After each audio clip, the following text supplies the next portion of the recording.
Want to have your clip featured in the Skyrim Clip of the Week? Simply record the clip on your Xbox and then send it to me via message. My gamertag is iRyeni, that's IRYENI, and you can message it to me over Xbox and I'll be able to view it. I look forward to seeing the clips that you guys send me.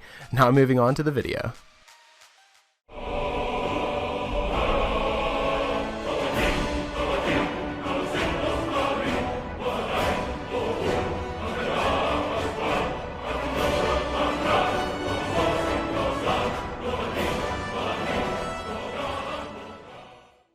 Hey, what's up guys, it's Ryan and welcome back to another episode of Modded Monday. We're on week number 120 now, guys. I've picked out 5 new mods for you guys to check out and perhaps add them to your load order if you find them interesting. So let's just jump straight into it. Starting off at our number 5 spot, we have the Double Beds Are for 2 People mod. This is a simple yet immersive mod that dives into the question of, what's the point of having a double bed if you can't share it with someone? Now the mod page talks about how all the double beds that are scattered around Skyrim in player homes and inns, how come whenever you sleep in one, your favorite NPC heartthrob never wants to sleep next to you? You don't like smell or anything, Dragonborn. I know you haven't showered in God knows how long, but have you ever actually just tried asking them to get into bed with you? Well, now there's a dialogue option for that. The magic phrase is, "My bed needs warming," and after all, nobody likes sleeping in a cold bed, do they? Now the only people that you cannot ask to get into bed with you are children, of course, innkeepers, and bards, because of many reasons. It also states that some custom voice followers might be picky in getting into bed with you, but it just depends on the type of choices that you make in game.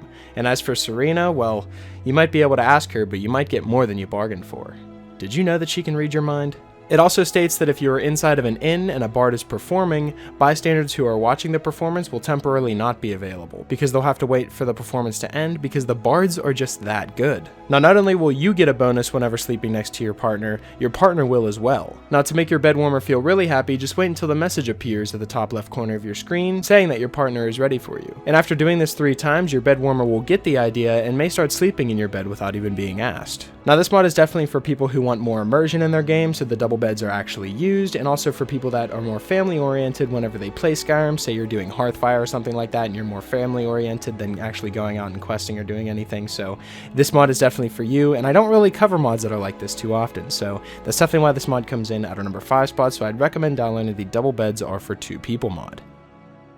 Coming in at our number 4 spot, we have the Imperial Armor's Reform mod. Now the mod page reads that the Imperial Legion is well known for its success and its well-trained soldiers. If you meet them in Skyrim, you are most likely not impressed by their appearance, because the most of them wear that light or studded armor that doesn't even look that formidable. Well, there's no longer any more of that. With this mod, all of the Imperial soldiers will wear heavy Imperial armor and at least look like they will put up quite a fight. This mod is also a comprehensive overhaul of the distribution of Imperial armor amongst the Legionnaires. Imperial officers are now equipped with their own cuirass. It's the heavy cuirass that has a new model and texture, and almost now all of the Imperial gear boasts a new darker texture. The Imperial soldiers guarding Castle Dower and Solitude also wear heavy Imperial armor, including the full Imperial helmet, to show off their higher rank and authority. The quartermasters and the military camps now display Imperial gear instead of ordinary steel armor and weapons. There's also some new Imperial armor, including the full helmet and the officer's helmet, that can now be crafted. Now whenever it comes to the Imperial light armor sets, they still exist in the game and were distributed to appropriate NPCs and still can be found and crafted. And one more little side note, the horses in the service of the Legion also now have an Imperial saddle equipped, which I think is a very small detail that was really cool how they added. All in all, this makes the Imperial armors look a little more intimidating whenever going into battle with them, because the original Imperial armors weren't really that strong, and the mod page was exactly right. I was not impressed with the appearance of the Imperial armor in the original game of Skyrim, but now with these upgraded ones that are a lot darker and a lot more intimidating looking, and they have a bunch of symbols on them, it actually looks like a legit armor piece for an Imperial guard. And that's definitely why this mod comes in at our number 4 spot, so I'd recommend downloading the Imperial Armor's Reform mod. Coming in at our number 3 spot, we have the Cities of the North, Dawnstar. Now it's very important to note that before even downloading this mod, make sure that you have the unofficial Skyrim Edition patch, or else this mod will not work. Now this mod is a project that aims to stay as close to vanilla as possible and also be as compatible as possible with other mods. The idea of this mod is that you can use any of your favorite overhauls or combination of overhauls with this mod and give a unique architecture style to the version of the city you prefer. Even vanilla feels new with unique models.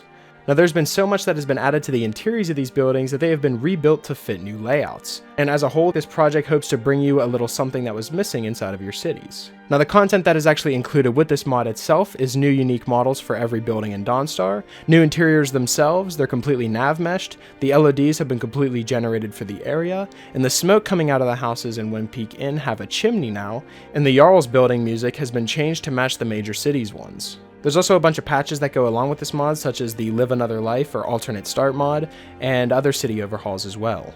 Now it's recommended by the mod author to install this on a new save, otherwise some of the objects might not be placed correctly inside of the interiors. But if you haven't entered any of the interiors of Dawnstar yet in your playthroughs, then you can install it on your current save. I really like how this mod completely overhauls the entire city of Dawnstar, and the interiors look absolutely amazing, as you can see on the inside of this building here. It just looks completely different, and it just completely changes the entire area of Dawnstar and the entire basis of the city itself, and I really like that, so that's why this mod comes in at a number 3 spot, so I'd strongly recommend downloading the Cities of the North Dawnstar mod.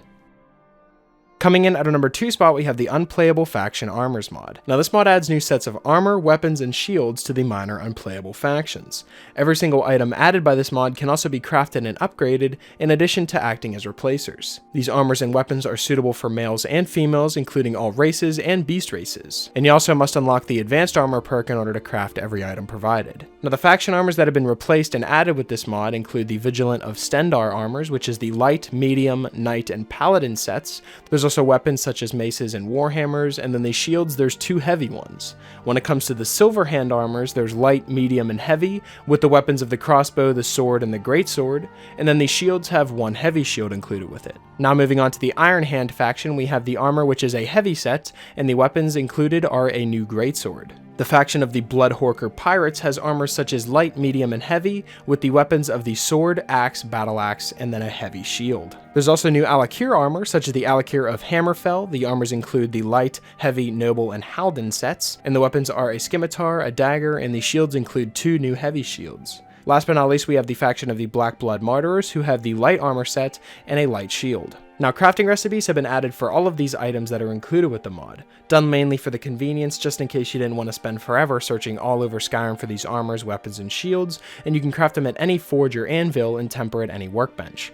You can look for these items under the various material sections, but mainly steel is the one that most of them are featured under. Now, as you can see as I'm showing you all of these different armor sets that have been added into the game, there's plenty of new playstyles that you can have, and I really like how they don't look too different from each other, because it would make it feel like they're from different games themselves. They actually have like the same type of style and the same type of design, but look very different as well, and I really like that, and they just fit into the game seamlessly, and it's definitely a mod that's worth downloading if you have 291 megabytes of space left. Coming in at our number 1 spot, we have the Eidalon Sanctuary, which is a new player home that's located in the mountain near High Hrothgar. It's in a dwarven-like ruin unlike any other, and it's a sanctuary to serve as your new player home. You can enjoy beautiful scenery and a stunning view with the privacy of an isolated home with the convenience of a home dropped in the middle of a city. You can also discover the story of the sanctuary's last resident, who has a troubled history of his homeworld, Eidalon. Now this player home includes a Fable-themed Cullis gate network, which means that the main portal goes to the vanilla cities and the top floor one goes to the DLCs. There's also a custom teleport spell to get instantly home from anywhere, as well as plenty of weapon racks, mannequins, and custom storage. There's also a place to show off your Dragon Priest masks and custom bookshelves with room for over 118 books. There's also most of the crafting stations available and a bunch of hidden secrets. To actually get to this home, you have to fast travel to High Hrothgar and simply turn around. The structure you're looking for is a Dwemer Tower. You can simply just jump down and then look for the key, or you could just pick the lock to get in, which is what I did. So as you can see, we have another player home that is very different from all the other ones that I've covered. It's actually inside of this little Dwemer cave here, and it looks very nice on how everything was placed and how everything was organized. And the Cullis Gate, I think, is an amazing idea for that. You know, I've actually wanted to get into modding and actually start making mods of myself, so maybe I'll be able to do that in the future. I'm not really sure. It's kind of like a starting level stuff, so we'll see how things go. But sorry for dragging this out. That's definitely why Eidalon Sanctuary comes in at our number 1 spot, so I'd strongly recommend downloading it.